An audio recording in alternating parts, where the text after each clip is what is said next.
The superstar's career collapsed, but the real danger emerged from the shadows. The quiet friend we left behind is back, and she just called the cops on everyone who ever wronged us. The smell of stale coffee and ambition used to cling to the air in my tiny studio apartment. That was back when Serafina was just Sarah, my best friend since kindergarten, and I was the one holding the cheap ring light while she practiced her signature, slightly off-key, power ballad into a cracked laptop microphone. We shared everything, dreams, ramen noodles, and the relentless burning belief that one of us was destined for something bigger than this cramped, third-floor walk-up overlooking a dumpster. We were a unit, Sarah and I. She had the raw talent, a voice that could crack granite, and I had the hustle. I built her first awful website, managed her MySpace page. Remember those days? And spent nights designing flyers that looked like they were made in MS Paint. I was the silent architect of her potential stardom. She was the dazzling supernova.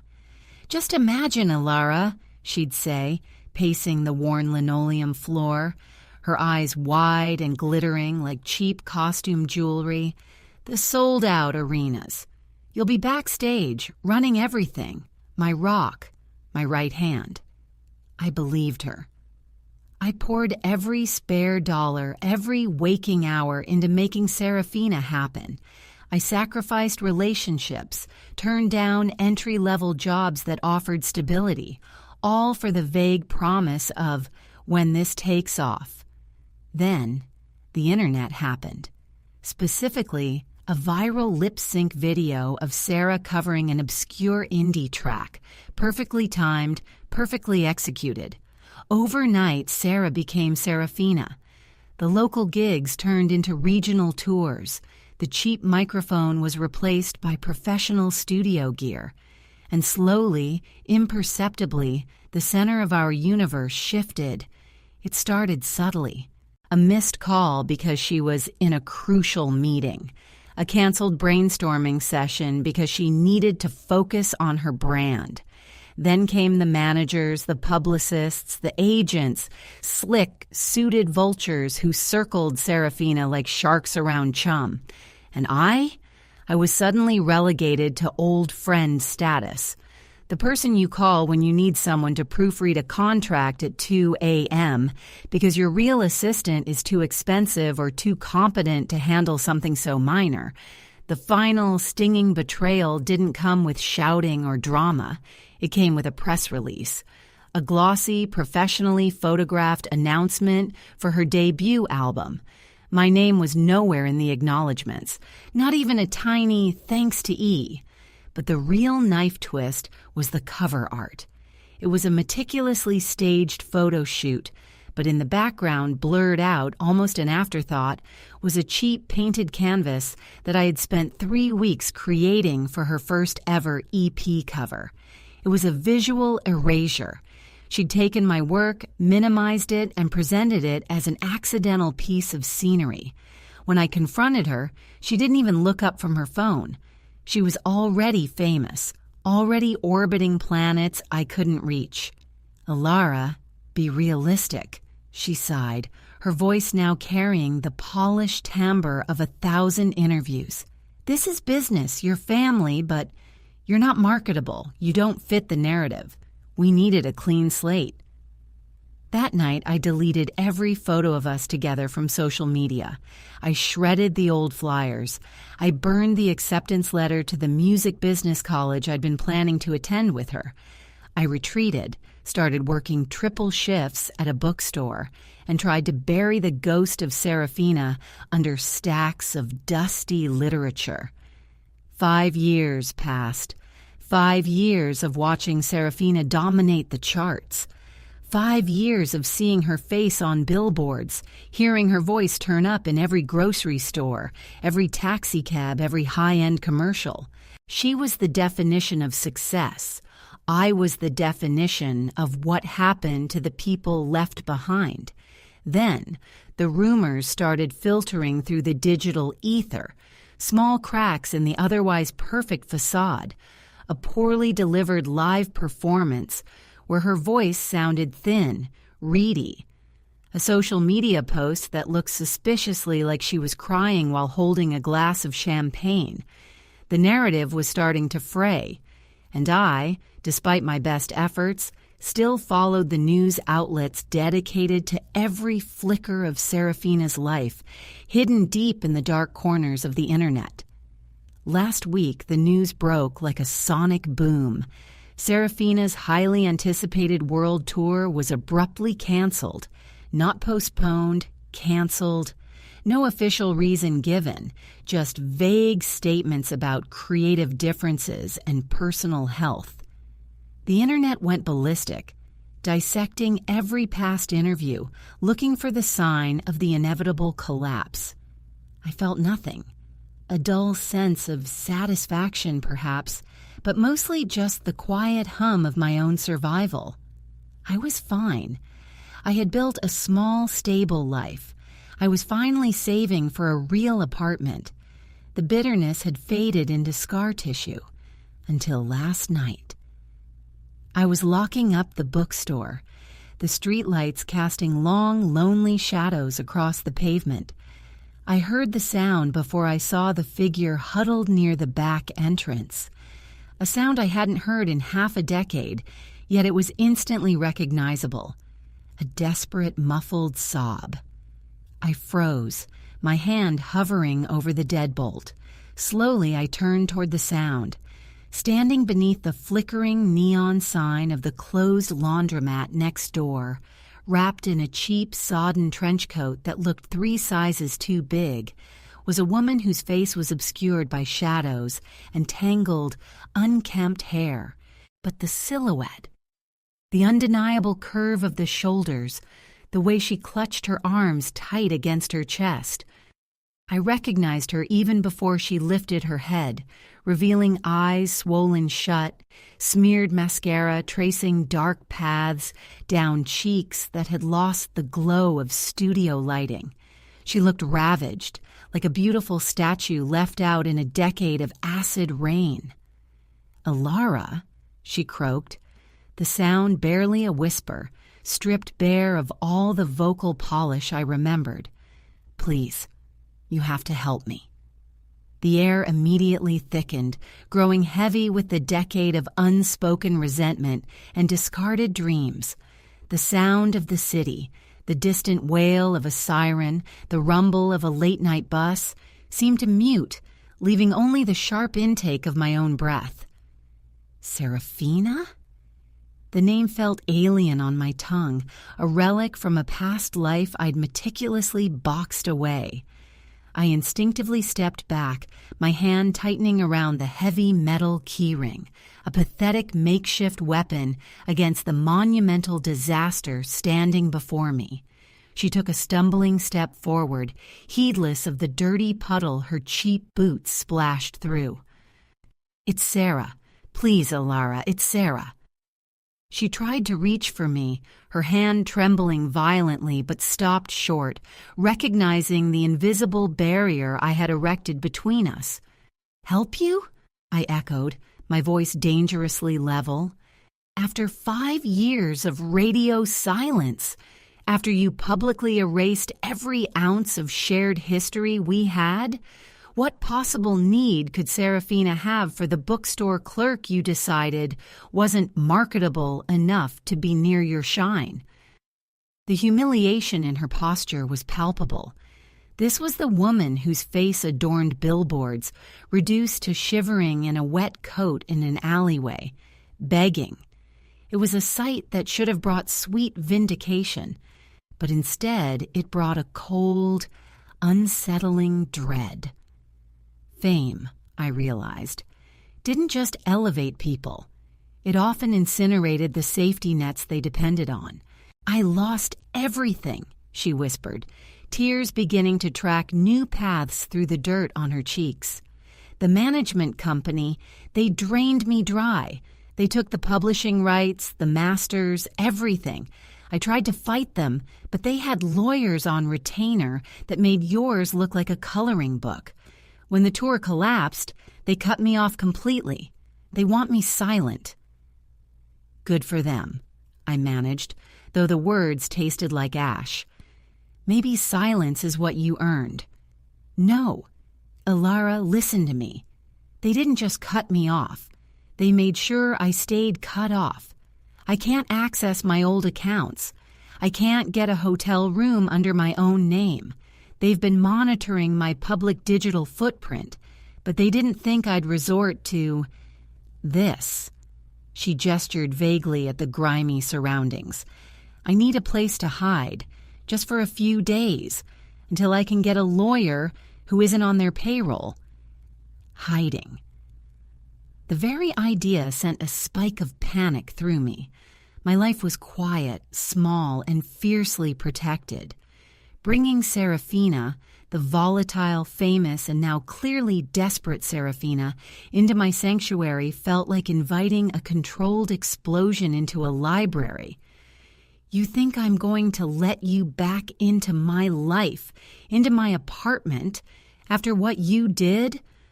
I scoffed, shaking my head. "You didn't just leave me behind, Sarah. You publicly mocked the path we were supposed to walk together. You sold our dreams for a platinum record." She sank onto the wet concrete curb, finally collapsing under the weight of whatever invisible pressure was crushing her. "I know. I deserve every word. But I'm not asking for forgiveness, Ilara. I'm asking for survival. If they find me out here, exposed, they won't just take my money, they'll make sure no one ever hears my voice again, and this time—" She leaned forward, her voice dropping to a frantic, conspiratorial hiss. "They might make sure I disappear entirely." That last part hit differently. Serafina wasn't just a washed-up diva. She was collateral damage in a war waged by powerful industry sharks. And if she disappeared, if the media machine swallowed her whole, the ghost of my loyalty, the shared DNA of our youth, might drag me down too. If the people who ruined her decided to clean up loose ends, the friend who once held the ring light might become the last person to have seen her alive. I looked at the broken woman huddled on the curb, then at the familiar, secure door of my bookstore. I pictured my tiny, carefully organized apartment upstairs, the haven I'd built piece by piece while she was building an empire that was now crumbling. A flash of movement caught my eye across the street.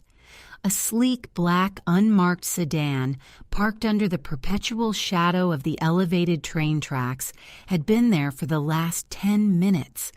It hadn't moved, hadn't turned on its headlights, but it was facing our side of the street with unnerving precision. Had she been followed? Had I been followed simply by associating with her presence? "Get up," I heard myself say, the words tasting like defeat. "Now. If you're going to ruin my life, you're going to do it inside my 4 walls, not out here where everyone can see." I unlocked the heavy door, ushering her past the threshold and into the hushed darkness of the stacks, the scent of old paper suddenly feeling inadequate against the stench of high-stakes danger clinging to her coat. I slammed the door, shot the deadbolt, and flipped the security chain. The back stairs. They lead directly to my unit. Move. We scrambled up the narrow, creaking wooden staircase meant for deliveries, Sarah stumbling with every step, her fragility horrifyingly real. We burst into my small living room, and I locked the apartment door behind us, leaning against it, trying to catch my breath.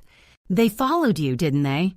I demanded, scanning the windows, pulling the heavy blackout curtains shut, plunging the room into near total darkness. "That black car across the street, is that them?" Sarah didn't answer immediately. She stood frozen in the center of my living room, her eyes darting around the small space. The mismatched furniture, the overflowing bookshelves, the stark contrast to the opulent mansions she used to inhabit. Her expression wasn't gratitude. It was raw terror mixed with a strange sense of recognition. "The car," she managed, her voice catching. "That's not them, Ilara. That car has been there for 2 days. It's been watching you." The revelation landed like a physical blow, stealing the last reserves of my shaky resolve. My sanctuary hadn't been invaded by her problems. It had already been compromised by my proximity to her downfall. "Watching me?" I whispered, whirling around, peering through the sliver between the thick velvet curtains. The black sedan was still there, an inert, menacing predator. Why? I haven't spoken her name in 5 years. I haven't posted anything connected to the music industry. I work in a bookstore. Sarah, no, I had to stop thinking of her as Sarah, shrugged helplessly, the movement pathetic in the dim light filtering through the edges of the drapes. "That's the thing, Ilara. They aren't just watching me anymore. They're cleaning house. When an asset goes rogue or when a liability surfaces, the people who control the narrative clean up every possible loose end. You are my confidant. You know the skeletons. You know things they paid millions to bury." My mind raced, dredging up every mundane, innocent detail I had ever shared with her. The time we pranked a terrible local DJ, the exact location of the hidden emergency key to her first apartment, the embarrassing childhood nickname of the current CEO of Apex Records, trivialities that now felt like detonators waiting for the right signal. "What do they think I know?" I demanded, moving toward the small kitchenette, my hand instinctively reaching for the largest, sharpest knife in the block. "Everything that makes Serafina human," she choked out. "The vocal training she faked, the ghostwriter they used for the first 4 singles, the substance abuse that was covered up during the wellness retreat last year. They need to make sure everyone who remembers the real story disappears into the background noise." The reality of my situation crystallized. I wasn't offering refuge to a fallen friend. I was harboring a witness in a corporate conspiracy, and by doing so, I had painted a giant target on my own back. "Okay," I said, trying to force logic into the rising panic. "Okay, we need to establish a timeline. When did you realize they were following you?" She sank onto my worn sofa, tracing patterns on the threadbare upholstery. "When I left the studio yesterday afternoon, I tried to hail a cab, but the driver just stared at me with this blank look, drove past, and then I saw the sedan pull up slowly behind him. I realized they weren't subtle anymore. They were signaling that they knew where I was going, and they were waiting for me to lead them to the next link in the chain. Which is me," I finished grimly. "Yes." We sat in charged silence. The only sound, the frantic ticking of the cheap wall clock I'd bought at a yard sale. Outside, the street was eerily quiet. Too quiet. The bus route had stopped running. The usual sounds of late-night city life had vanished. They knew we were here. "We can't stay here," I decided, gripping the knife handle until my knuckles were white. "If they are watching the street, they are watching the building entrance. They might not know which apartment is mine yet, but they will find out." "But where can we go?" Sarah pleaded, looking utterly lost. "I have no money, no ID, and I can't use a phone. They monitor everything." My gaze snagged on the emergency exit sign visible down the hallway, leading to the fire escape. The fire escape, it's messy. It goes down 3 flights and it leads into a narrow back alleyway, the same one you were standing in. "That's where they'll expect us to run," she argued weakly. "Exactly. We use the alleyway to get back to the front street, but we don't run.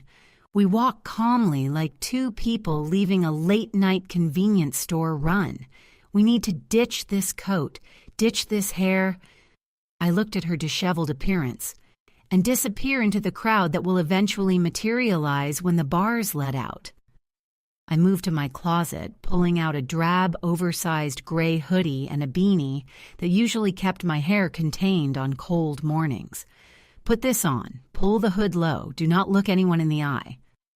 As I was bundling the few necessary items into a backpack, my spare burner phone, a few $100s in cash I kept for emergencies, and a bottle of water, a dull thud echoed from the floor directly beneath us.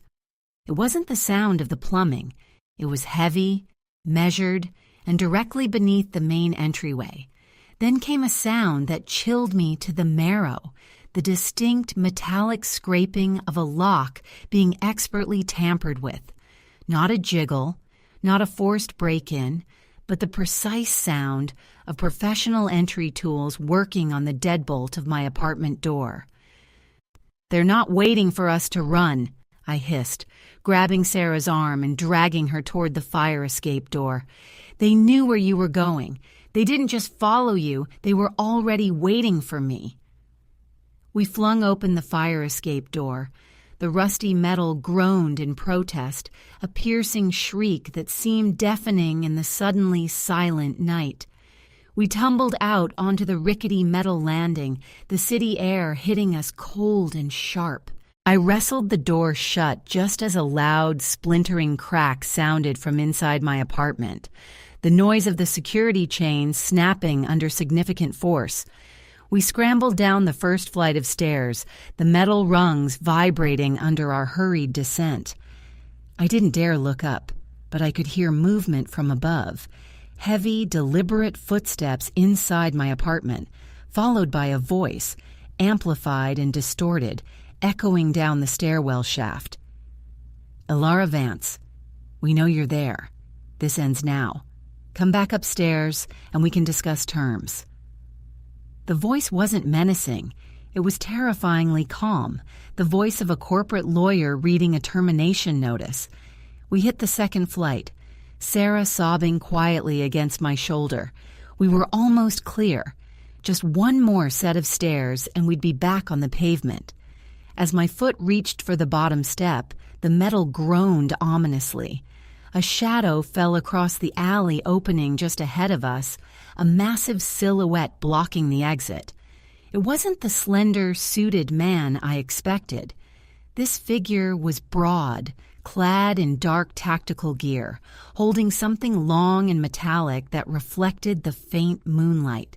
And standing right behind him, emerging from the deeper shadows between the dumpsters, was the first person I ever saw Serafina betray, the slick, predatory manager who had ruined my life along with hers, holding a very small, very familiar, silver-plated burner phone to his ear.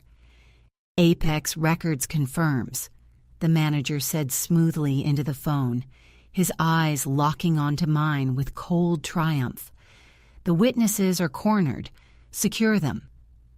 The manager's voice, layered with manufactured politeness, sliced through the tense air like a surgical laser.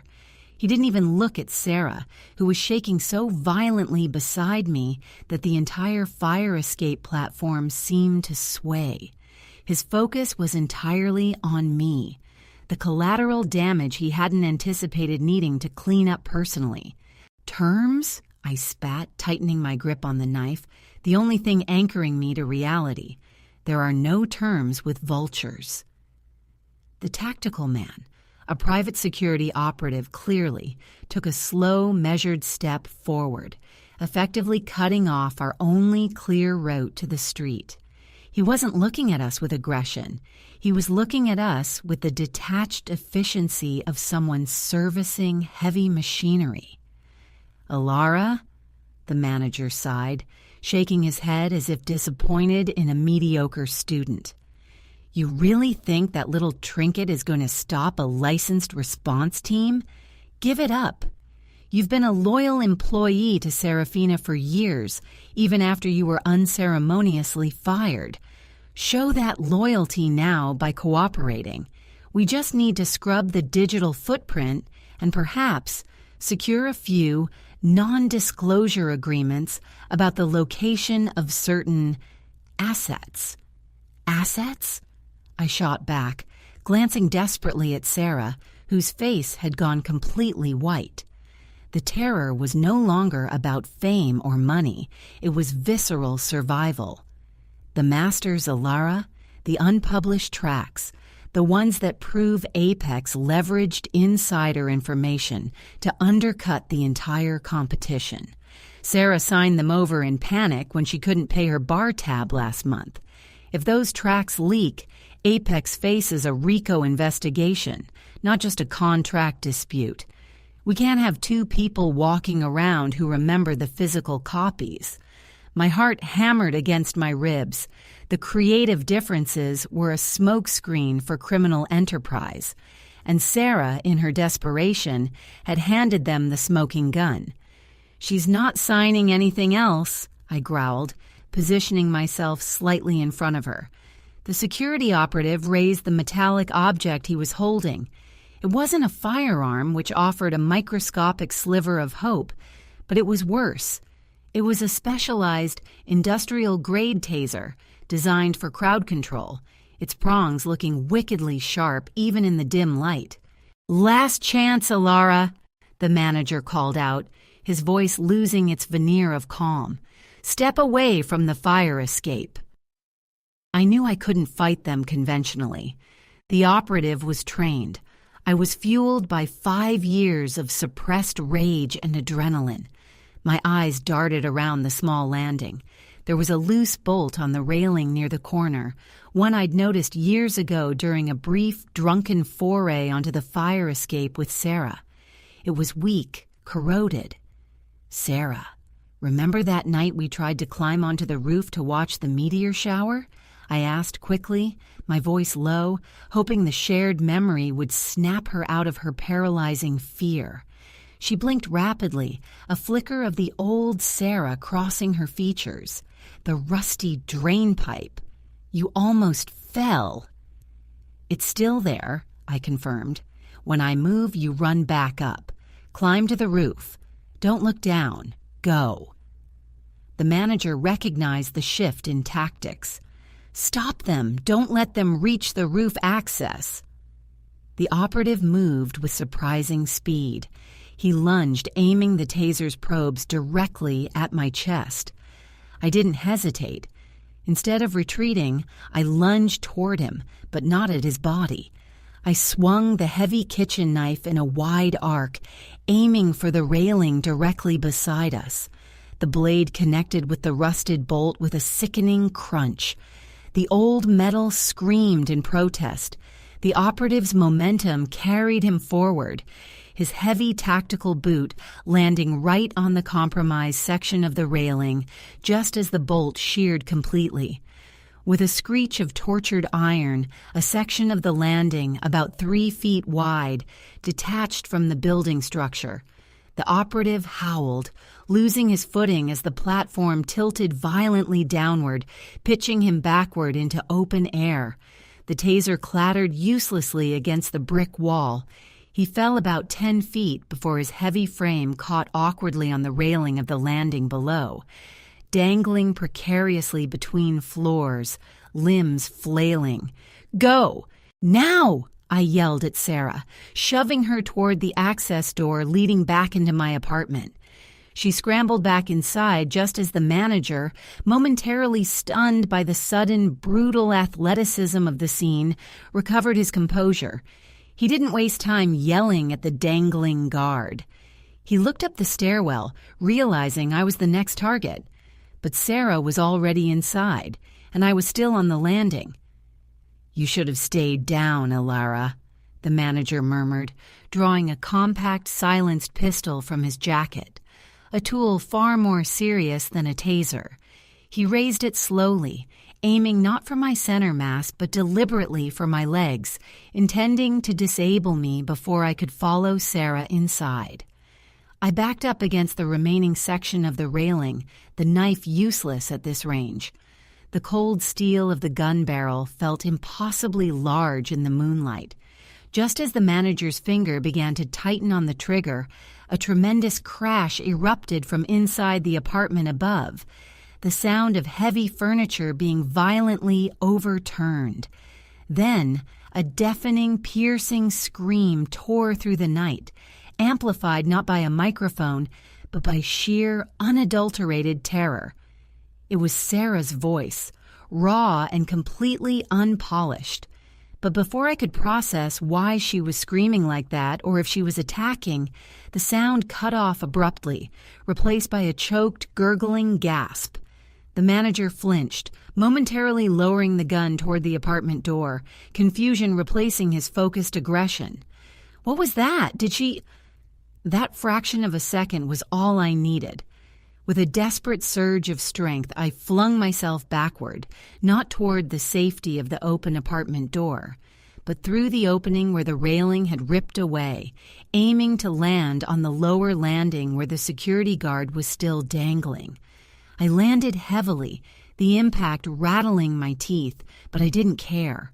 I was below the manager's line of fire. I scrambled to my feet, snatching up the fallen taser.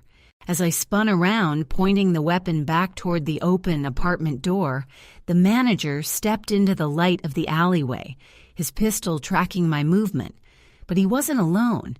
Standing right beside him, breathing heavily, holding the snapped security chain like a trophy, was a third figure, a woman I didn't recognize, wearing slick, expensive dark clothing, her face grimly set.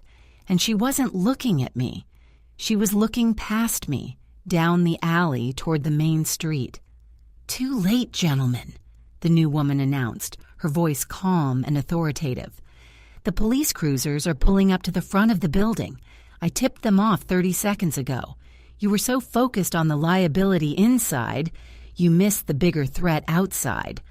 The manager whirled around, his face a mask of disbelief, just as the unmistakable piercing wail of approaching sirens grew deafeningly close, converging from both the front and back of the building. He snapped his attention back to me, his finger hovering over the trigger. "You think you can hide behind the law, Ilara? You think you can play the hero?" he snarled, just as the beams of police flashlights sliced through the darkness, illuminating the entire scene. But before the manager could make his final, desperate move, a sound echoed from the ground floor of the building, a sound that made the manager freeze mid-breath, his eyes wide with a new, profound horror. It was the heavy, rhythmic sound of someone or something moving with unnatural speed up the main interior stairwell, directly toward the dangling security guard on the landing below. The footsteps were too heavy for a police officer, too swift for an injured man. It sounded like something large, something heavy, and something utterly furious was about to emerge from the darkness of the first floor. The sirens were loud now, washing over the narrow alley in waves of blue and red light, but the noise that truly paralyzed everyone present was the sound coming from the ground floor, a rhythmic thump-drag, accelerating rapidly up the wooden interior stairs toward the struggling security operative. The manager, his face slick with sweat under the flashing lights, knew that the arrival of uniformed police was the least of his worries. A violent scene in an alley involving weapons was bad. A chaotic, violent scene involving the sudden, unexplained disappearance of a key witness inside the apartment building, coupled with the arrival of an unknown, heavy entity from the lower levels, was the kind of media nightmare Apex Records spent billions preventing. He swung his pistol away from me, aiming it toward the main door, clearly prioritizing eliminating the new unknown factor over dealing with the two women. "Hold your fire, Mark!" the manager barked toward the dangling operative, who was still gripping the lower railing in agony. "Focus on the door." But it was too late for focus. As the manager braced to shoot into the apartment, the third figure, the unknown woman who claimed to have called the police, moved. She didn't draw a weapon. Instead, she lunged with stunning speed, not at the manager, but at the precarious, dangling security guard. She slammed her shoulder into the guard's trapped legs, not trying to pull him up or push him away, but aiming to sever his grip entirely. With a final desperate metallic shriek, the operative lost his purchase. He plummeted the final 10 feet, landing with a sickening, heavy thud onto the concrete floor of the alleyway, instantly silenced. The manager stared, momentarily aghast at the efficiency of his apparent ally. "What the hell was that?" he roared at the woman. She didn't answer him. She simply looked past him, directly at me, and gave the slightest, almost imperceptible nod of acknowledgement. The silent confirmation that she was operating on a different level of cleanup entirely. Then, the sound from the interior stairs culminated. The thumping stopped directly behind the manager. In the brief pause, I finally saw what the noise belonged to. The massive frame of the main building's super, Mr. Henderson, a man who usually only emerged from his basement lair for plumbing emergencies or to complain about noise. He was completely soaked, standing stock still, holding the heavy ancient boiler shut-off wheel, a massive rusted iron disc nearly a foot in diameter. He looked feral, his eyes wide with protective fury, clearly believing the commotion was related to the recent leaks in the building's upper floors. The manager, already stressed by the unexpected police arrival and the fall of his first guard, clearly registered Henderson as an unpredictable threat. He whipped his gun toward the super, but the sirens were now deafeningly close, the flashing lights of the patrol cars illuminating the scene completely. "Police! Drop your weapon!" An official voice boomed from the front of the building. The manager cursed violently.